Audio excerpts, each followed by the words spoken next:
Alright, hey y'all. Sorry I can't be there today. My kid is sick, so y'all are learning about seasons, so I figured I'd make this video if you wanted me. If you felt like it wasn't a complete day without hearing my voice, here it is for you.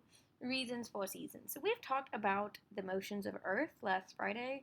We talked about revolution and rotation and all that fun shenanigans, and how revolution, in part, makes seasons. So now we're going to look at the mechanics of that, how seasons are different in different places, and why that is. So let's first by realizing the importance of the sun.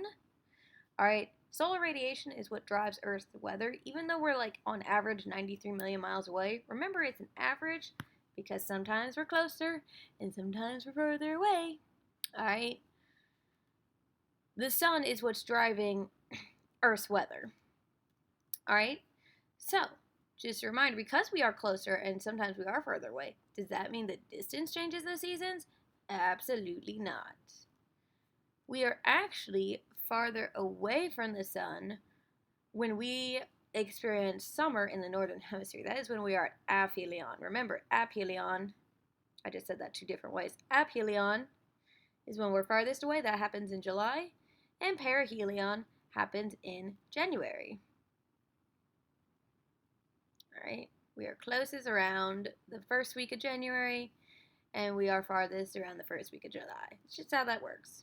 Okay, so why does the seasons happen if it is not distance? It is the degree of our tilt. Earth's axis is tilted at an average of 23.5 degrees. Again, that's an average because sometimes it's a little more straight up and down, and sometimes it's a little more tilted. That is due to nutation, which is that wobbling that we talked about on Friday. So, what that means is sometimes the North Pole will be facing the sun, and sometimes the North Pole will be facing away from the sun, and other times it is facing neither away nor towards the sun.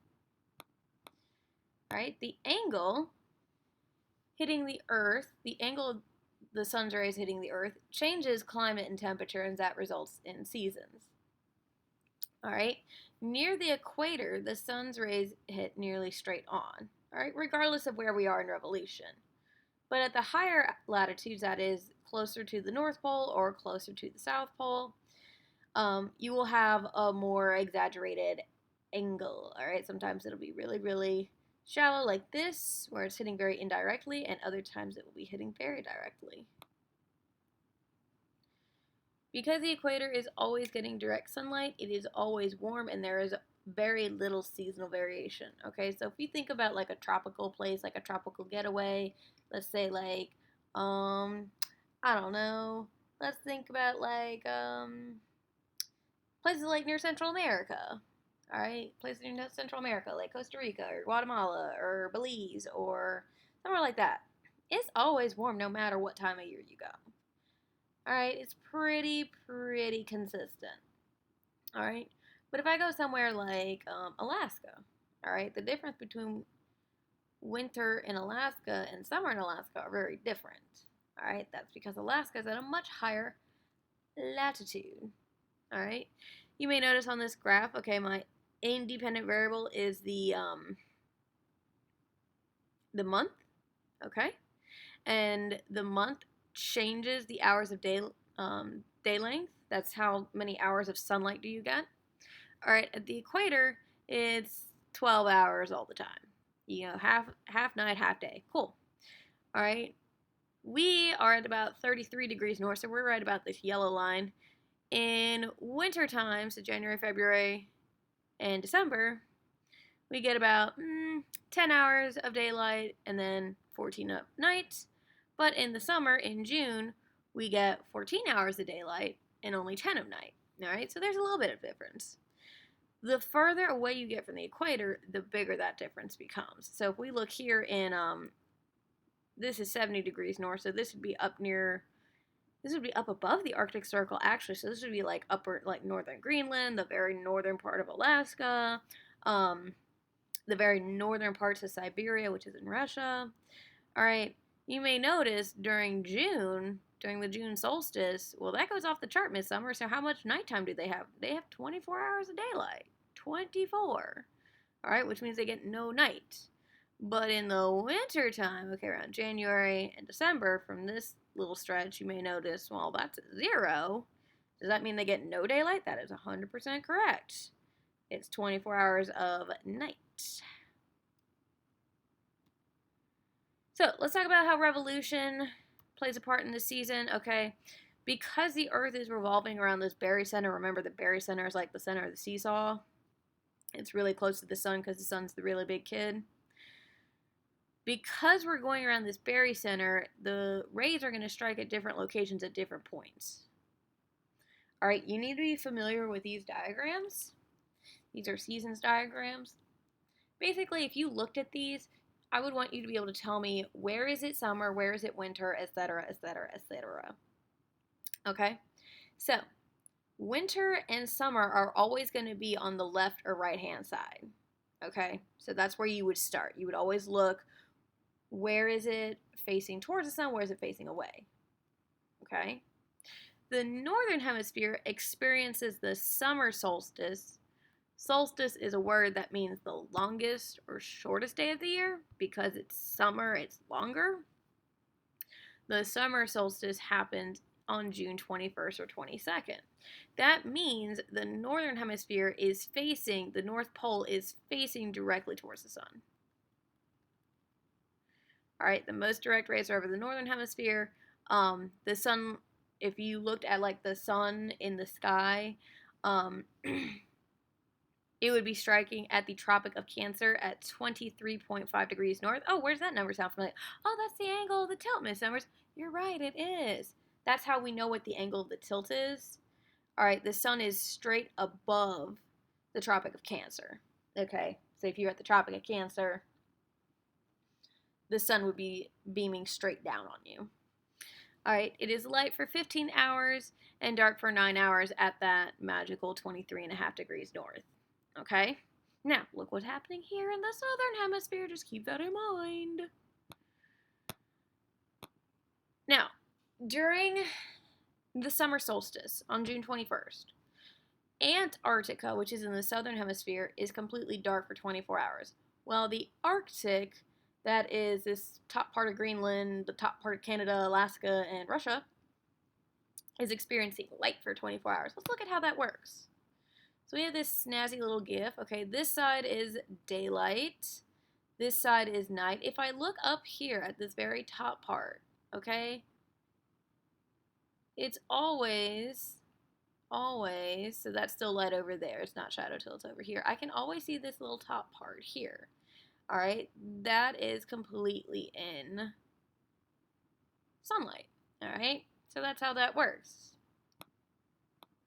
Well, here's a nice little video. This is a, somebody went to, I think this is in Barrow, Alaska, which is the farthest, I think it's the farthest city north in the United States. It's the only city, like permanently inhabited city north of the Arctic Circle. But basically they set up a camera on the summer solstice and they were like, wee, look at the sun go around, wee. All right, so that's showing that the Earth is still rotating, but they never rotate completely into that shadow part, all right, which is why it's always light. Now let's talk about the fall equinox. That's coming up in a couple weeks. Ooh, the fall equinox. That's here in this one, okay? Now, a lot of people, when they see these, they're like, but Miss Summers, the south is pointing towards it, so isn't this pointing like away? No. Okay, imagine there's a line here and a line here. Neither of those lines are pointing to the sun. So what's happening is we're kind of to the side now, okay? The North Pole and the South Pole, they're not facing, neither of them are facing the sun. During the September equinox, equinox means equal night, hence why it's called that. The most direct rays are over the equator, that's 0 degrees latitude. And you get 12 hours of night and 12 hours of dark. And that's what's about to happen. Okay, if you pay attention to like the sunrise and sunset times, like in the next 10 days or so, it's going to get closer to that being even, 12 and 12. All right, that's not really exciting because it's all equal. The winter solstice, again, solstice means shortest day or longest day. Winter solstice, excuse me, winter solstice is the shorter day. The most direct rays are over the southern hemisphere. So that's here in this diagram. So the North Pole is facing away from the sun. The South Pole is facing towards the sun. Again, just like in the summer solstice, we see that 23.5 degree. We see that. But this time it's in the southern hemisphere. That's the Tropic of Capricorn. Ooh, fancy. In the northern hemisphere, we'll have only about 9 hours of light. Okay. And 15 hours of darkness. Okay, that's around here.